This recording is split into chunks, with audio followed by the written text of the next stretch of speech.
On y reviendra, mais Lola, d'abord une petite annonce. Une petite annonce, oui, pour vous dire qu'une pièce d'un auteur toulousain qui s'appelle Polo, Saveur des Malotrues, sera jouée vendredi 22 à 20h30 au hangar près de la Sépierre à Toulouse. Voilà, je vous recommande, il paraît que c'est bien, c'est très nouveau. Et poétique.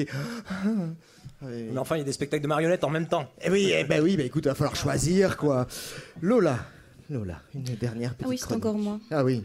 Alors, rebonsoir la gauche. Oui, c'est toujours la gauche. Hein. Je me sens plus libre dans mes mouvements. Je ne sais pas ce qui s'est passé depuis tout à l'heure. Alors, mes chers petits pantins, j'ai une bonne nouvelle pour vous. La France se mobilise. Je vise en effet depuis hier une grande aventure en ligne.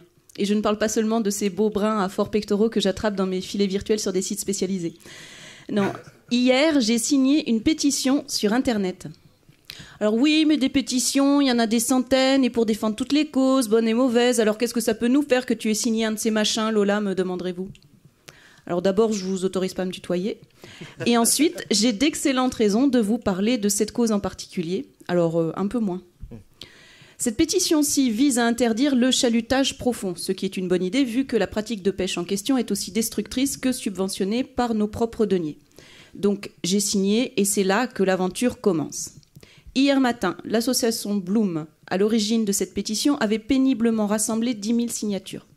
À l'heure où je vous parle, elle a dépassé, tenez-vous bien, les 300 000. Entre-temps, le serveur a sauté 3 fois, ils ont dû faire intervenir les CRS et les plombiers polonais pour disperser la foule et ressouder les tuyaux. Enfin bref, c'était un joli bazar. Mais au-delà de votre joie légitime devant ce succès de bon augure pour la sauvegarde des fonds marins, je sens bien, chers auditeurs dubitatifs, que vous vous posez la question suivante. Mais comment ça se fait que ces comptes français se soient mobilisés si vite pour autre chose que la victoire des Bleus face à l'Ukraine? C'est justement là que ça devient intéressant.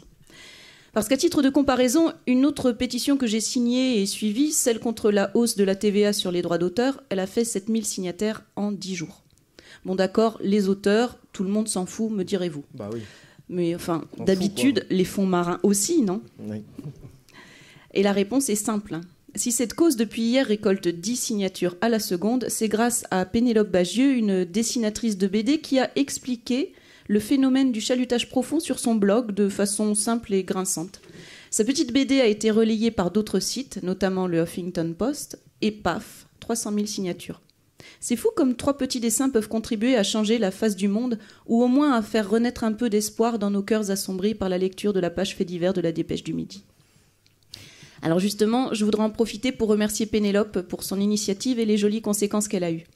Certes, j'ai lu beaucoup de commentaires d'internautes qui l'accusaient de vouloir simplement se faire un coup de pub ou affirmer que c'était une dessinatrice de merde.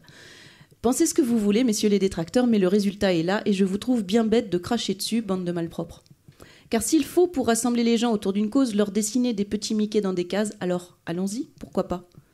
C'est donc dans cet état d'esprit que je voudrais, pour conclure, évoquer une autre cause à défendre, une cause au moins aussi importante que le chalutage profond et qui a un besoin crucial de signataires, enfin 860 000 pour être précise. Il s'agit d'un projet visant à convaincre les institutions européennes à mettre en place le revenu d'existence européen, un revenu de base destiné à éliminer la pauvreté.